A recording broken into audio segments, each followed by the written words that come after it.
first speakers of the TEDXAGU. Değerli misafirler, sevgili öğrenciler, sizlerle bugün bir araya gelmekten dolayı büyük bir mutluluk duyuyorum. Böyle seçkin bir organizasyonun TEDx konuşmalarının ilkinde konuşmacı olmaktan da büyük bir onur duyuyorum. Ben konuşmamın bundan sonraki bölümünü İngilizce olarak devam edeceğim.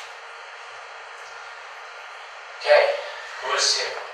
He is my grandson. His name is Doro. And he was just about 7 months old. He is one of the new members of the world. And we have maybe hundreds of thousands, maybe millions of the children today. Yeah. You know why?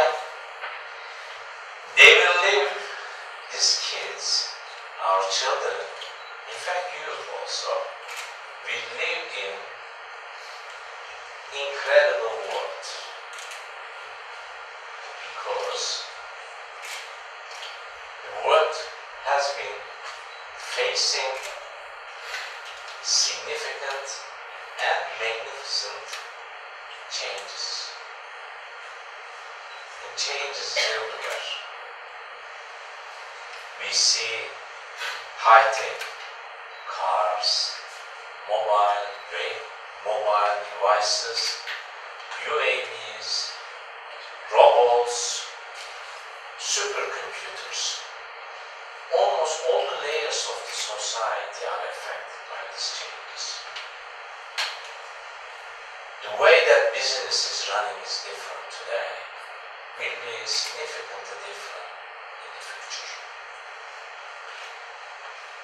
We are all currently talking about smart cities. We are talking about Industry 4.0 or Society 5.0. You see that a number of the changes are happening. Despite a strong tendency of changes and high expectations for the universities from the society to create the changes, unfortunately, higher education sector fails to adapt to changes, these changes. This is primarily due to maybe that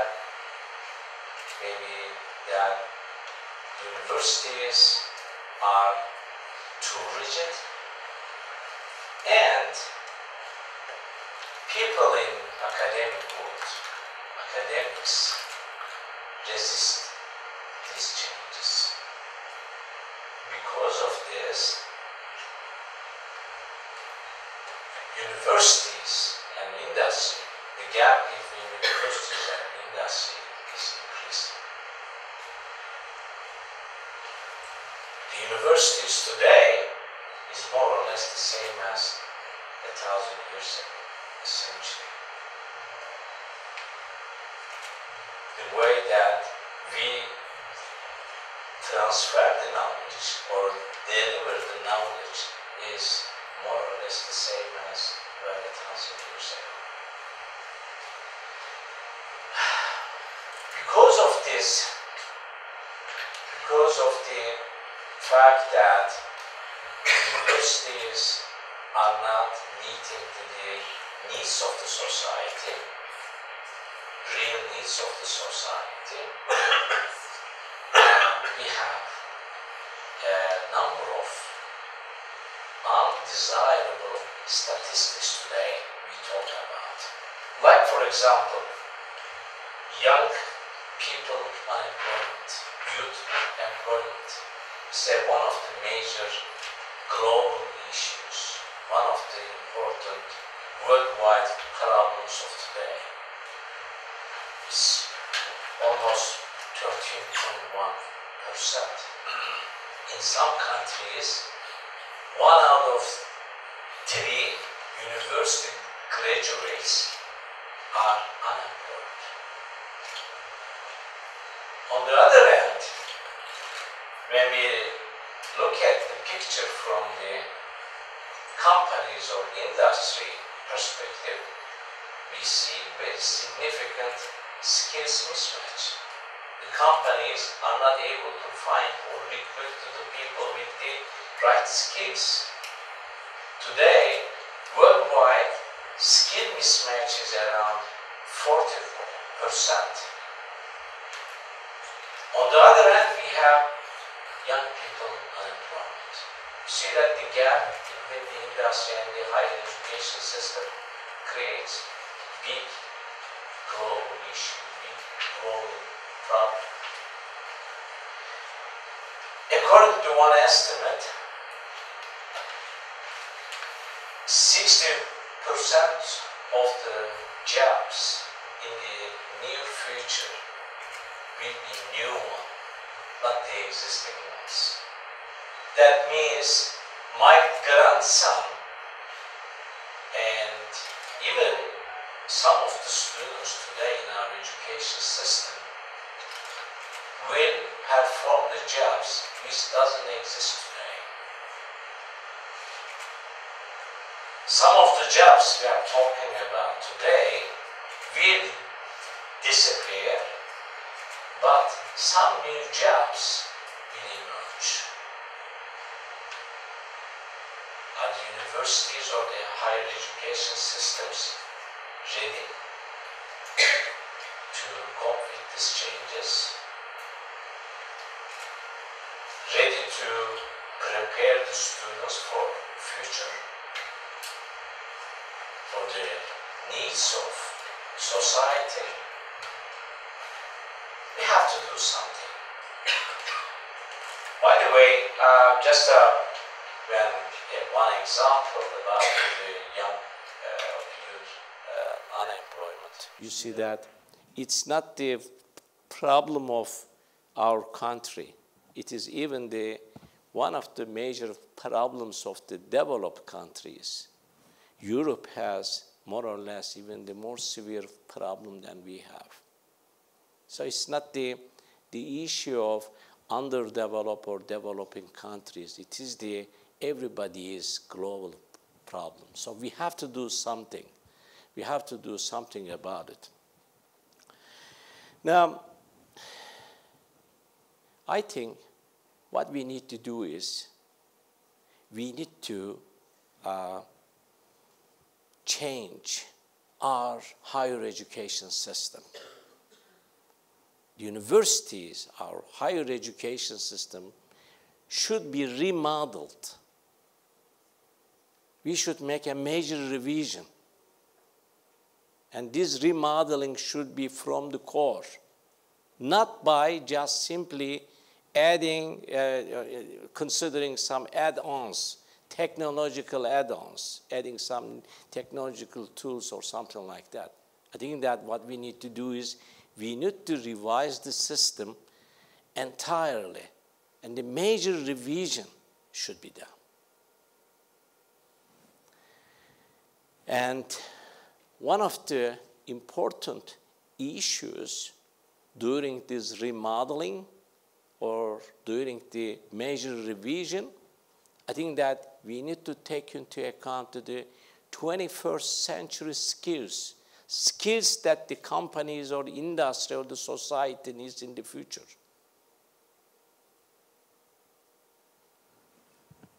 Critical thinking, creativity, innovation,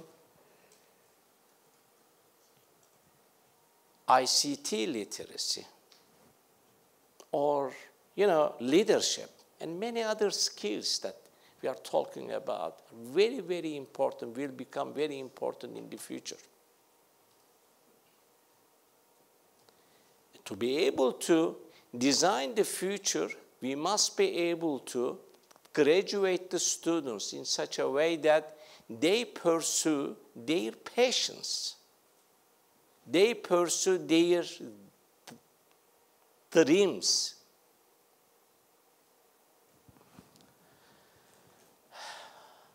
One way of this remodeling process is to change the role of the teachers and the students.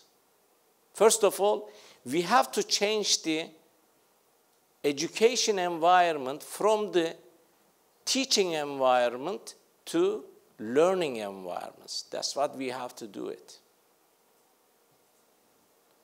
Teaching to learning. In such an environment, in a learning environment, the teachers, or so-called instructors, will not be the major actor. But they are more supervising, more organizing, developing the environment for the students in which the students can learn by themselves. They develop themselves, just guiding and, referring. That's what we have to do as instructors.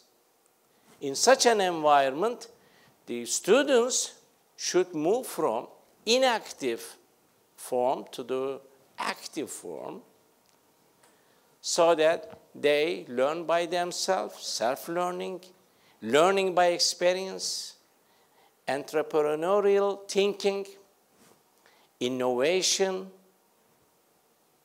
and many other things they have to do together with their colleagues, peer-to-peer learning.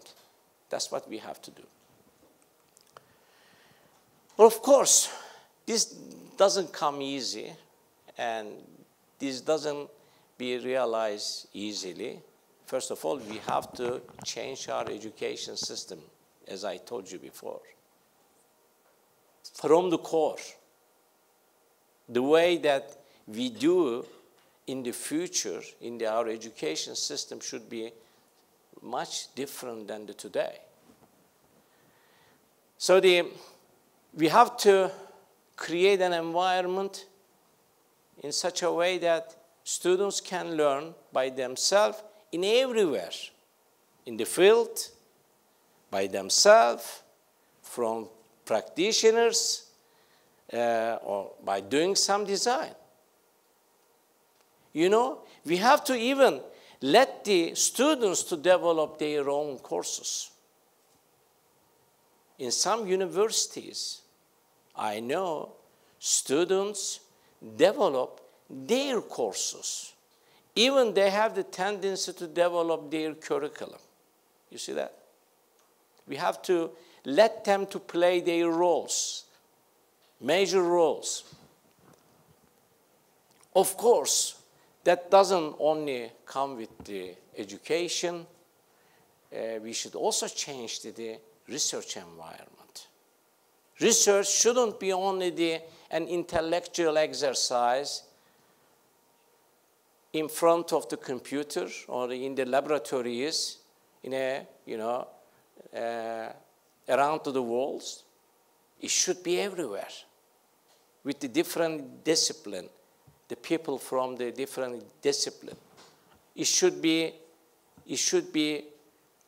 done in such a way that we have to create some center of excellences, and the research problem should be taken from the real problems, or coming from the needs of the society. And research shouldn't be an independent thing. It should be somehow blended with education.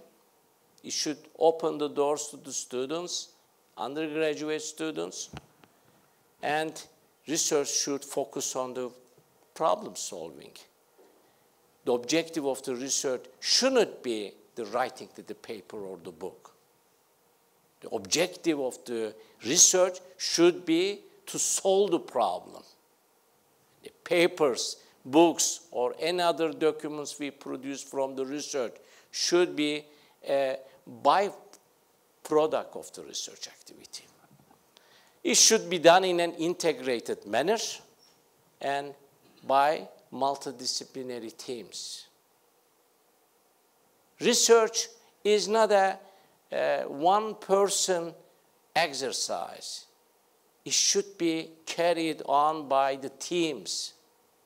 And teams composed of a number of the disciplines to be able to address the society's problem, of course. Because all the problems we face today are very complicated, sophisticated, that require the interdisciplinary team approach.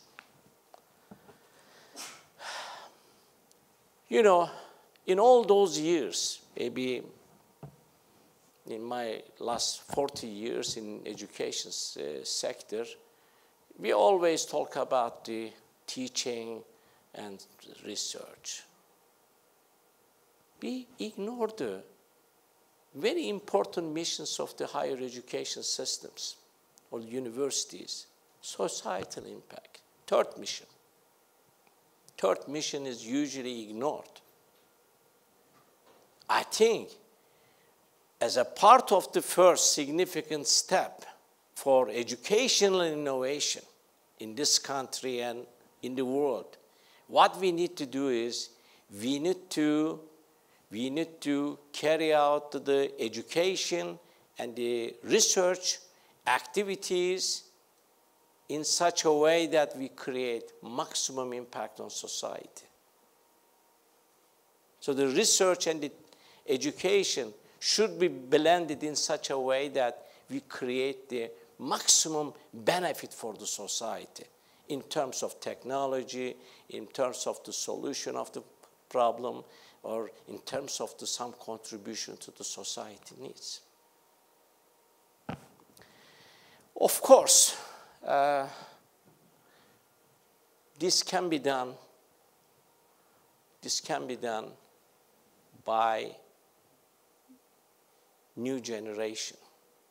And our students graduating from the universities will be doing that, will shape up the future and the world. But they should do it, our students, our kids, my grandson, should do it by taking into account some global issues. If we are going to create a better life and better world and improve the society, we have to be also very sensitive and spend really the significant efforts and the time on today's global issues, worldwide issues. That's what we need to do. Thank you.